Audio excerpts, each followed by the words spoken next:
Welcome back to my channel Knowledge Chronicle.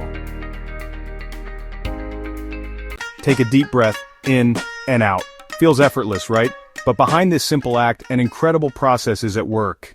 Breathing isn't just about air moving in and out, it's a life-sustaining mechanism that ensures oxygen reaches every cell of your body. Today, we're diving deep into how breathing works, the role of your lungs, and the hidden science of respiratory volumes and capacities. Stay with us till the end because you'll never look at breathing the same way again. Breathing happens in two phases. 1. Inspiration, which is inhaling air in, and 2. Expiration, which is exhaling air out. This process relies on pressure differences between your lungs and the outside atmosphere. But how do we create these differences? That's where two key players come in. First, the diaphragm, a dome-shaped muscle beneath the lungs, and second, the intercostal muscles located between the ribs. When you take a breath, your diaphragm contracts and moves downward, increasing the space in your chest. At the same time, external intercostal muscles lift the ribs and sternum, making the chest cavity even larger. This increased space lowers the pressure inside the lungs compared to the outside air. As a result, air rushes into the lungs, just like how a vacuum pulls in dust. When you breathe out, the diaphragm relaxes and moves back up. The intercostal muscles also relax, reducing chest space. This increases pressure inside the lungs, forcing air out, just like squeezing air from a balloon. On average, a healthy person breathes 12 to 16 times per minute.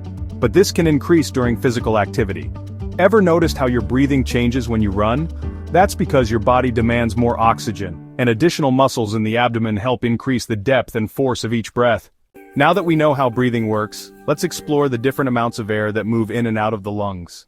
This is the amount of air you normally inhale or exhale in one breath. It's around 500 milliliters, or half a liter.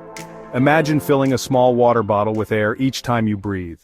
If you take a deep breath in, you can inhale more air than usual. This extra air is around 2,500 to 3,000 milliliters.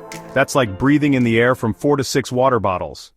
Now, if you forcefully exhale, you push out more air than normal, around 1,000 to 1,100 milliliters. Think of it like blowing out a big birthday candle with full force. Even after forceful exhalation, some air always remains in your lungs, around 1,100 to 1,200 milliliters. This leftover air prevents the lungs from collapsing. When we combine different volumes, we get important lung capacities. The total air you can breathe in after a normal exhalation. The total air you can breathe out after a normal inhalation. The air left in the lungs after a normal exhalation.